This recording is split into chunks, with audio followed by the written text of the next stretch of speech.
Jeremy picked up after the monster, all the while wondering what it would take to escape this dreadful life he had made for himself. He couldn't understand how the monster could be so nice and charming to her friends and be so mean to the person who had created her. Maybe he could get her to treat him better than one of her friends.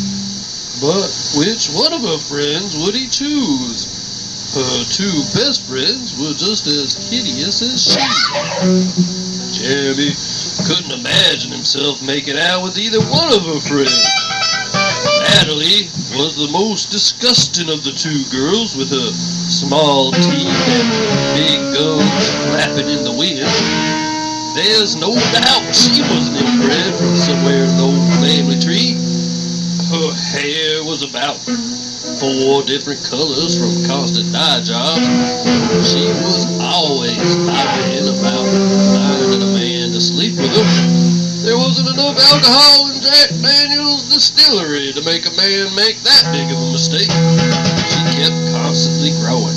5 more pounds on the gut, 10 more pounds on the butt. Speaking of butt, she was ugly, just like the monster.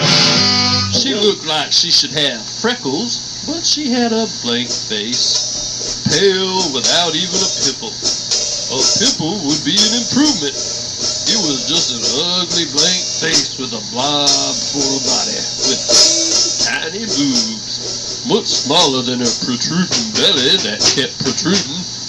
Her belly hung over the waistband of her jeans, all jiggly like a glacial snow that just would keep absorbing and slowly keep moving out from beneath her jeans and creeping out over the waistband. Jeremy couldn't stand the thought of touching all that ugliness, but he knew she was dumb, like really stupid dumb, too stupid to control him or keep him from enjoying life at least a little bit. Jeremy thought maybe the monster would let him get involved with Natalie. Maybe he would be part of the gang and enjoy the dinners and go to the fun places. He tried to stomach the idea. He got kind of dizzy thinking about making out with Natalie and puked on his hand. He was green and his head was swimming. Maybe this isn't a good idea, he thought to himself. He started to clean the vomit off his hand and off the floor. Cleaning the vomit made him feel better, as if cleaning it up was like erasing the memory from his mind. He started another thought. The monster's other good friend, Kim. Kim looked like someone had dropped a brick on her face. Actually, he thought somebody did drop a brick on her face when she was little. The story faintly breezed through his memory. She had told the monster in a bragging way over a few glasses of wine and 7-Up mixed together. It broke my jawbone and I was wired shut for 6 months until my face mended. Her face had healed but never mended. It looked like they'd added a couple of extra teeth in there when they did all that dental work. Jeremy would have nicknamed her jaws, except her breath was horrid. It smelled like someone who had forgot to wash their butt for about a month. The rest of butt breath wasn't that bad. She had pretty blonde hair, not natural blonde, but highlighted. It was a real big money job, to say the least. The rest of her, like her face, was flat. Flat face, flat chest, flat stomach, flat butt, and all flat feet. She complained about being fat all the time, but she wasn't fat, just wide and flat. Jeremy finished cleaning the bathroom. He admired the shine in the tub and on the floor. Don't just stand there, Jeremy, the monster ordered. You need to be fixing hors d'oeuvres and drinks for the party you're having. It's going to be so much fun. The monster picked up the phone to call Natalie to make sure that they'd all be arriving on time. As soon as Jeremy heard her tell Kim about her new outfit, he rushed to the kitchen to start himself some lunch. Jeremy! Don't just feed your face! Put the food for the party in the oven! She yelled. As the boss entered the kitchen, still talking to Kim on the phone. Make sure you iron your butler outfit and don't embarrass me by wearing those stupid tiny whitey underwear! Wear the black boxer ones like you're supposed to so you don't look stupid! Or I'll give you a wedgie in front of everybody like I usually have to do!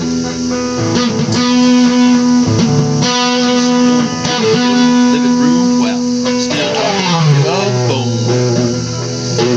Jeremy finished his lunch and placed the barbecue chicken in the oven. Then he started peeling the mashed potatoes. Jeremy was dreading the thought of the party. Cleaning up after all those people. He should be in his laboratory making a better monster, he thought. One that was not a complete bossy bitch. One that could get a job and make him some money for a better laboratory. He tried to picture the perfect monster in his head, but the vision was only a blank. Any picture would nicely fill the void, Jeremy thought to himself blankly. Jeremy got out a big pan to cook the corn on the cob as the monster walked in the kitchen, still on the phone to somebody. Jeremy! Where is the corn on the cob? You need to be cooking it now! And you need to be getting ready for the party! You mess this up for me, Jeremy, I'm not gonna let you go to a party ever again! Do you need a wedgie to get you going? Jeremy put on his butler party outfit and hid the black boxes under the mattress. He couldn't stand them damn boxes. He opted for his classic tidy whities instead. Jeremy, why didn't you cut the corn on the cob in half before you cooked them? I would have cut them up first. Everyone knows that.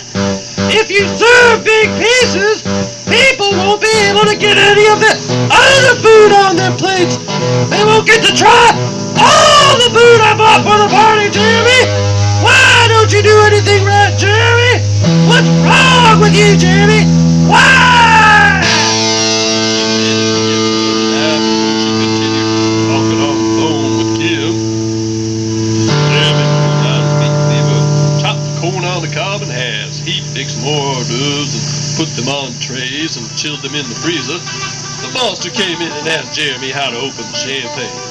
Jeremy explained carefully to Monster how to pry open the top of the hand, removing the cork without the champagne soiling and spewing everywhere. No, Jeremy!